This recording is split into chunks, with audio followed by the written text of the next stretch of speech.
তো এই গল্পের প্রথম পর্ব যারা এখনো দেখোনি তারা সবাই গিয়ে আমার দেওয়া পিন কমেন্টের লিংক থেকে পুরো ড্রামাটা দেখে আসো, তাহলে আজকের এই পর্বটার মূল কাহিনী তোমরা বুঝতে পারবে। এরপর ক্লাসে ফিরে হানালি চুপচাপ তার কিচেনটা ঠিক করতে থাকে। এর পরদিন গুইয়নহো আর চ্যানসিওকে নিয়ে সে নতুন শুটের প্ল্যান করে, যেটা শুনে গুইয়নহো তখন আইডিয়া দেয় চলো আমরা পিকনিক করি। যেটা শুনে তখন হানালি বলে এটা আগে বললে তো আমি প্রস্তুতি নিয়ে আসতে পারতাম। যেটা শুনে হঠাৎ গুইয়নহো তার চোখ মাস্ক দিয়ে ঢেকে দেয় আর তাকে একটা জায়গায় নিয়ে যেতে থাকে। এরপর যখন সে ওখানে গিয়ে চোখ খোলে সে দেখতে পায় সেখানে আগে থেকেই পুরো পিকনিক সেট আপ করা, যেটা স্যানসিও আর গুইয়নহো মিলে সব প্ল্যান করেছে। এসব দেখে হানালি খুব খুশি হয়ে যায়। এরপর তিনজন একসাথে খাবার খায়, খেলা করে, ভিডিও করে আর সুন্দর সুন্দর মুহূর্ত কাটায়। এভাবে ধীরে ধীরে তারা প্রজেক্টের কাছ থেকে বেশি মজা করতে শুরু করে।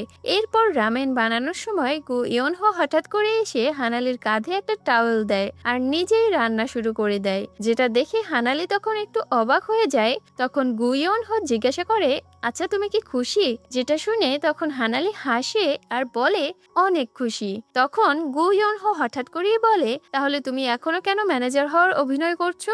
এই প্রশ্নে হানালি তখন একদম চুপ হয়ে যায়। আর এখান থেকে তখন গল্পটা ঢুকে পড়ে আরো গভীর রহস্যে, যেখানে তখনই আমাদের আরো একটা শকিং সিন দেখানো হয়, যেখানে হানালির হাত রক্তে ভেজা ছিল। সে কাঁদতে কাঁদতে হাত ধুচ্ছিল আর বারবার বলছিল আমি দুঃখিত।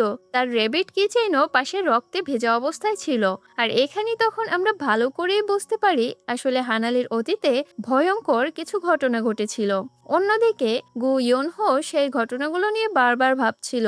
সে বুঝতে পারে হানালির হাসি সবসময় সত্যিকারের না, অনেক সময় সে জোর করেও হাসে। সে রূপটপের সেই ঘটনাটা তখন মনে করে যেখানে সে হানালিকে বাঁচাতে যাচ্ছিল, কিন্তু থেমে যায় কারণ হানালি নিজেই কত সহজে ওই পরিস্থিতিটা সামলে নিয়েছে।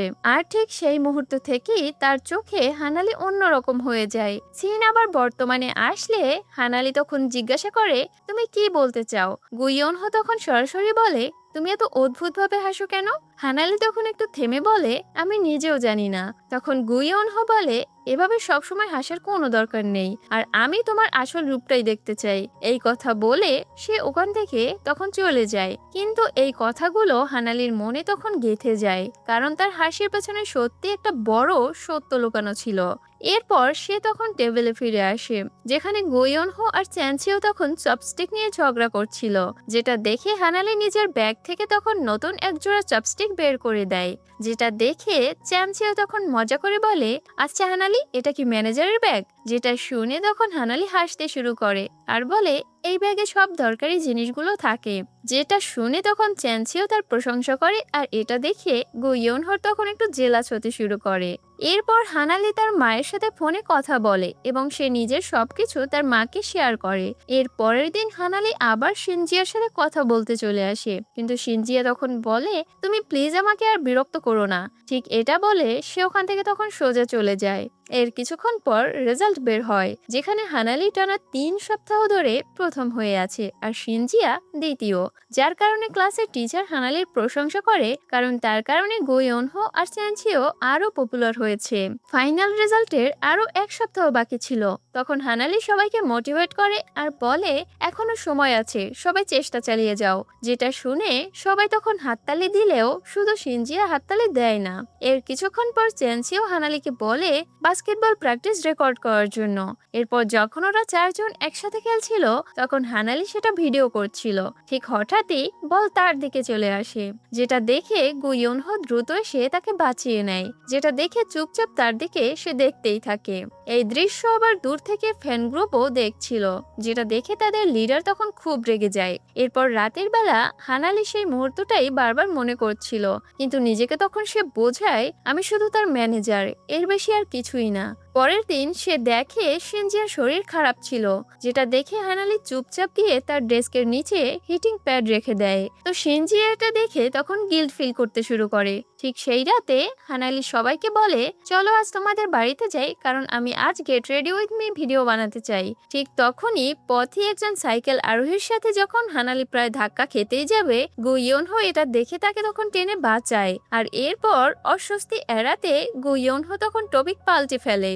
এরপর পার্কে বসে হানালি স্যানসিওকে তার জাপানের বন্ধুর কথা বলে, যেটা শুনে হঠাৎ স্যানসিও তখন জাপানিজে উত্তর দেয়। এটা শুনে হানালি তখন অবাক হয়ে যায় আর আবেগপ্রবণ হয়ে পড়ে, যেটা দেখে স্যানসিও তখন তাকে সামলে নেয়। এরপর তারা দুজন মিলে গু ইয়নহোর বাড়িতে চলে আসে। তখন হানালি তাকে নিজের অর্ধেক খাওয়া স্ন্যাক্স দেয়। গু ইয়নহো তা বুঝতে পারে, তবুও সে কিছুই বলে না, শুধু তাকিয়েই থাকে। এরপর ভিডিও শুট করা শুরু হয়। দুজনের স্টাইল আলাদা ছিল আর দুজনকেই কুল দেখতে লাগছিল। তখন হানালি এই সব কিছুই রেকর্ড করে। ঠিক তখনই তার ফোনে একটা মেসেজ আসে, তুমি কি সুজু সাকামোটোকে চেনো?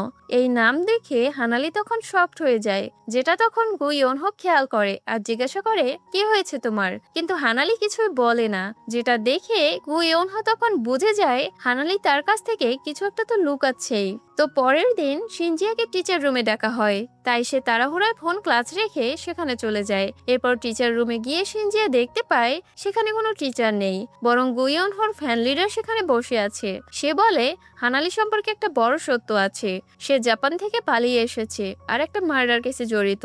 যেটা শুনে তখন শিনজিয়া পুরো শকড হয়ে যায়। এরপর ফ্যান লিডার তখন বলে, তাছাড়া এই খবরটা ইতিমধ্যেই তোমার ফোন থেকে পুরো স্কুলের গ্রুপে পোস্ট হয়ে গেছে। এই কথা শুনে শিনজিয়া তখন মাথা ঘুরে যায় আর সে বুঝতে পারে এটা একটা ফাঁদ আর তাকে ফাঁসানো হচ্ছে। এসব শুনে সে তখন দৌড়ে ক্লাসে চলে যায়, কিন্তু ততক্ষণে অনেক দেরি হয়ে গিয়েছিল। অলরেডি পুরো স্কুলে খবর ছড়িয়ে পড়েছে। এরপর হানালিও যখন আর্টিকেলটা পড়ে তখন সে একদম স্থির হয়ে যায় আর সে কিছুই শুনতে পায় না যেন। এরপর সে তার ব্যাগ নিয়ে চুপচাপ দৌড়ে ক্লাস থেকে বেরিয়ে যায় আর দৌড়াতে গিয়ে রাস্তায় তার কিচেনটা তখন পড়ে যায়, যেটা সে তখন খেয়াল করে না। অপরদিকে এসব কিছু জানতে পেরে ওরা চারজন মিলে তাকে খুঁজতে বের হয়, কিন্তু কেউই তাকে খুঁজে পায় না। তাই তারা এবার আলাদা আলাদা হয়ে হানালিকে খুঁজতে শুরু করে। অবশেষে গু ইয়নহো হানালিকে খুঁজে পায় আর সে দেখতে পায় হানালি এক জায়গায় দাঁড়িয়ে ভয়ে কাঁপছিল। গু ইয়নহো তার কিচেনটা তাকে ফেরত দেয়, যেটা সে একটু আগেই তাকে খুঁজতে গিয়ে রাস্তায় পড়ে থাকা অবস্থায় পেয়েছিল। এটা দেখে হানালি তখন ভেঙে পড়ে আর কাঁদতে শুরু করে, যেটা দেখে গু ইয়নহো তাকে জড়িয়ে ধরে, কিন্তু কিছু জিজ্ঞেস করে না, বরং হানালিকে শুধু কাঁদতেই দেয়। দূরে দাঁড়িয়ে চ্যানচিও তখন সবকিছু শুধু দেখছিল চুপচাপ। ঠিক তখনই একটা ফ্ল্যাশব্যাক আমাদের দেখানো হয়, যেখানে হানালি তখন ফোনে কথা বলতে বলতে স্কুলের দিকে দৌড়াচ্ছিল। অন্যদিকে সুজু একটি বিল্ডিং এর কিনারে তখন বসে হানালির সাথেই কথা বলছিল। সে বলে, আমাকে ভুলে যেও না। এটা শুনে হানালি চিৎকার করে বলে, আমি আসছি, কিন্তু সে সময় মতো আর পৌঁছাতে পারে না। সুজু লাফ দিয়ে ছাদ থেকে পড়ে আত্মহত্যা করে ফেলে। ঠিক এই ঘটনার পর থেকে হানালির জীবন তখন একদম বদলে যায়। এদিকে রক্তে ভেজা তার রেবিট কিচেনটা সেখানেই পড়েছিল। হানালি তখন সেটা তুলে নেয় আর নিজেকেই দোষ দিতে শুরু করে। বর্তমানে গু ইয়নহো তখন হানালিকে জিজ্ঞাসা করে, ওই আর্টিকেলের মেয়েটা কি তোমার সেই বন্ধু?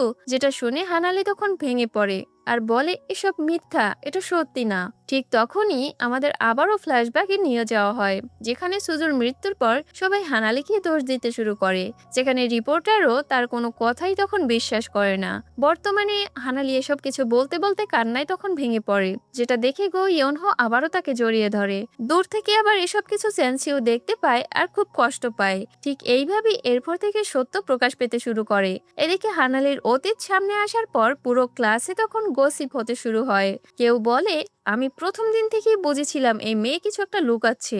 এটা শুনে নাম মিনসু খুব রেগে যায় আর সে সবাইকে থামিয়ে বলে, কাউকে না জেনে এভাবে কথা বলা বন্ধ করো। তারপর সে শিনজিয়ার দিকে তাকিয়ে বলে, তুমি ফার্স্ট হওয়ার জন্য এত নিচে নামতে পারো? তখন শিনজিয়া শান্তভাবে বলে, এন্টারটেনমেন্ট ইন্ডাস্ট্রিতে কোনো সিক্রেট বেশি দিন লুকানো থাকে না। কিন্তু সে সত্যিটা তখন লুকিয়ে যায় যে আসলে বুলি ফ্যানরাই তার ফোন থেকে এটা পোস্ট করেছিল।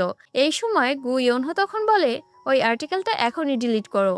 অন্যদিকে হানালি একটু শান্ত হওয়ার পর সেন্সিও তার কাছে চলে আসে আর সে বলে, সরি, আমি দেরি করে ফেলেছি। এরপর হেসে বলে, আমি তোমার ম্যানেজার হতে চাই, কারণ তুমি যখন হাসো তখন খুব সুন্দর লাগে। আমি সেই হাসিটাকেই রক্ষা করতে চাই। এটা শুনে হানালি তখন কিছু বলতে পারে না।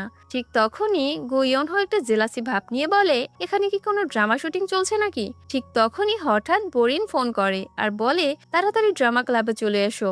যেটা শুনে সবাই তখন সেখানে জড়ো হয়। তখন নামমিনসু সরাসরি জিজ্ঞাসা করে, ওই আর্টিকেলের কথা কি সত্যি? এইবার হানালি সাহস করে সব বলে। সে বলে, সুজু আমার ছোটবেলার বন্ধু ছিল, আমরা একসাথে অ্যাক্টিং প্র্যাকটিস করতাম। সে সবসময় অভিনেত্রী হতে চাইতো, তাই আমি তার ম্যানেজার হতাম। ঠিক তখনই তার গলা কেঁপে ওঠে। সে বলে, সেদিন তার একটা গুরুত্বপূর্ণ অডিশন ছিল আর আমার তাকে উৎসাহ দেওয়া উচিত ছিল, কিন্তু আমি শুধু তার ভুলগুলোই বলেছিলাম। আমি জানতাম না এইসব কারণে সে এতটা ভেঙে পড়বে। এসব বলে এরপর হানালি নিজেকে দোষ দিতে শুরু করে। তারপর ধীরে ধীরে বলে, আমি এখন ম্যানেজমেন্ট পড়ছি, কারণ আমি বিশ্বাস করি একদিন সুজু বড় আর্টিস্ট হবে আর আমি তার ম্যানেজার হব। হানালির এমন অদ্ভুত কথা শুনে সবাই তখন চুপ হয়ে যায়। এর পরের দিন বোরিন শিনজিয়ার সাথে দেখা করতে চলে আসে আর বলে, হানালি এত কষ্ট করে কারণ সে স্কলারশিপ পেতে চায়, আর তুমি কিনা ওকে এভাবে ভাসাচ্ছ। যেটা শুনে শিনজিয়া তখন রেগে যায়। তখন বোরিন বলে, আমাদের সম্পর্কটা নিয়ে আমাদের আবার ভাবা উচিত। এটা শুনে শিনজিয়া তখন বলে, তাহলে এখনই ব্রেকআপ করে ফেলো। তখন বোরিন হেসে বলে, আমি এখন তোমাকে 99% ঘৃণা করি। ঠিক এটা বলে বোরিন ব্রেকআপ করে সেখান থেকে চলে যায়। এসব শুনে শিনজিয়া তখন সেখানেই দাঁড়িয়ে থাকে। অন্যদিকে হানালি তখন নদীর ধারে বসেছিল। সে তার ব্যাগ থেকে তখন আরেকটা র্যাবিট কিচেন বের করে, যেটাতে রক্ত লেগেছিল। তখন সে সুজুর সাথে কাটানো মুহূর্তগুলো মনে করে। অপরদিকে গু ইয়নহো, চ্যানসিও, মিনসো আর বোরিন মিলে একটা প্ল্যান করে। তারা সুজুর গল্প নিয়ে একটা ড্রামা বানাবে, যাতে সবাই এর আসল সত্যিটা বুঝতে পারে। এই আইডিয়াটা গু ইয়নহোর ছিল, কারণ সে চায় না কেউ হানালিকে ভুল বুঝুক। এর পরের দিন বোরিন যখন ছাদে বসেছিল, তখন সে ওই বুলি ফ্যানদের কথার মাধ্যমে জানতে পারে আসলে ফ্যানরাই এই কাজটা করেছে। ঠিক এটা শুনে তখন বোরিন তার নিজের ভুলটা বুঝতে পারে আর ওই ফ্যানদের কিছুই না বলে সরাসরি ক্লাসে গিয়ে সবার সামনে শিনজিয়াকে কিস করে। যেটা দেখে সবাই তখন শকড হয়ে যায়। তখন বোরিন বলে, আমি তোমার উপর বিশ্বাস করিনি, তার জন্য তুমি আমাকে ক্ষমা করে দাও, আর তুমি আমাকে ছেড়ে যেও না প্লিজ। যেটা দেখে শিনজিয়া তখন হেসে বলে, আমি তোমাকে ছাড়বো কেন? আর এইভাবেই তখন তাদের সম্পর্কটা একদম ঠিক হয়ে যায়।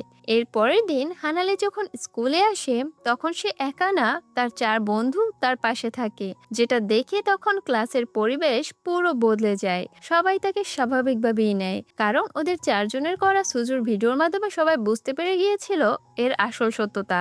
তখন শিনজিয়া এসে বলে, আমি তোমার পাশে বসবো। যেটা দেখে তখন হানালি এবার সত্যিকারের হাসে। এইবার তার হাসি আর ফেক না। এরপর হানালি যখন ড্রামা ক্লাব রুমে যায়, তখন সে দেখতে পায় গু ইয়নহো আর চ্যানসিও ঝগড়া করছে। তারা সেখানে সব জিনিসে নিজেদের নাম লাগাচ্ছিল আর নিজের বলে দাবি করছিল। তখন গু ইয়নহো হানালিকে দেখে হানালির কপালেও একটা স্টিকার লাগিয়ে দেয় আর বলে, তুমি আমার। যেটা দেখে হানালি তখন লজ্জায় পুরো লাল হয়ে যায়। আর এটা দেখে স্যানচিওর তখন মনটা খারাপ হয়ে যায়। এরপর ওয়ার্কশপ শুরু হয়। গু ইয়নহো আর স্যানচিও একই রোল নিয়ে ঝগড়া করে। হানালি তাদের থামাতে গিয়ে বলে, এটা আমাকে সুজুর কথা মনে করাচ্ছে। যেটা শুনে এতে তারা তখন থেমে যায়। এরপর রাতে ট্রুথ অ্যান্ড ডেয়ার খেলা হয়। গু ইয়নহোকে তখন জিজ্ঞাসা করা হয়, তুমি কি হানালিকে পছন্দ করো? যেটা শুনে তখন সে না করে। তখন চ্যানসিও হানালিকে জিজ্ঞাসা করে, তুমি কাকে বেছে নেবে? হানালি বলে, দুজনকেই নেব, কারণ আমি ওদের ম্যানেজার। যেটা শুনে সবাই তখন হাসতে শুরু করে। এরপর চ্যানসিও হানালিকে একটা লেটার দেয় আর প্রপোজ করে দেয়। যেটা শুনে হানালি তাকে বলে, আমি শুধুমাত্র তোমাকে আমার ভালো বন্ধু মনে করি। ঠিক এই বলে সে তাকে তখন রিজেক্ট করে দেয়। দূর থেকে এসব কিছু গু ইয়নহো তখন দেখছিল। ঠিক এর কিছুক্ষণ পরেই সে হানালিকে ডেটে যাওয়ার জন্য মেসেজ করে। তখন হানালি তাকে দেখা করতে বলে, কিন্তু সে দুজনকেই একসাথে ডেকেছিল। সেখানে সে সবাইকে নিয়ে একটা ভিডিও বানিয়েছিল, যেখানে তাদের সব স্মৃতি ছিল। আর এরপর বলে, আমি এই সপ্তাহে জাপান ফিরে যাচ্ছি। যেটা শুনে সবাই তখন শকড হয়ে যায়। আর তখন হানালি বলে, সুজু এখন ভালো আছে। সে সেদিন কাকতালীয়ভাবে বেঁচে গিয়েছিল আর এখন সে আস্তে আস্তে রিকভার করছে। ঠিক তখনই বৃষ্টি শুরু হয়ে যায়। যেটা দেখে সবাই তখন সবকিছু বোঝাতে শুরু করে, কিন্তু গু ইয়নহো হানালির হাত ধরে দৌড়াতে শুরু করে। দৌড়াতে দৌড়াতে তারা অনেক দূর চলে আসে। এদিকে দুজন তো পুরোপুরি ভিজে গিয়েছিল। গুইয়নহো তখন বলে, তুমি আমার জন্য সবচেয়ে মূল্যবান, আর তুমি যেখানে যাবে আমি সেখানেই আসব। ঠিক এটা বলে সে তার খুব কাছাকাছি চলে আসে, কিন্তু সে তাকে কিস না করে বরং তার দেওয়া চাবিটা নেকলেসে লাগিয়ে তাকে পরিয়ে দেয়। এভাবে তখন 1 বছর কেটে যায়। হানালি তখন জাপানে ছিল, আর এদিকে সবাই তখন ড্রামা ক্লাব রুমে বসেছিল, আর সবাই হানালিকে খুব মিস করছিল। ঠিক তখনই গো ইয়নহো বলে, চলো আমরা সবাই জাপান যাই। যেটা শুনে সবাই তখন বেশ খুশি হয়ে যায়। আর এরই মধ্যে দিয়ে আজকের এই ড্রামাটা এখানেই শেষ হয়ে যায়, ভালোবাসা বন্ধুত্বর একটা সুন্দর গল্প দিয়ে। কেমন লাগলো আজকের এই ভিডিও কমেন্টে অবশ্যই সেটা জানিও। আর সবাই ভালো থেকো, সুস্থ থেকো। Take care, bye by.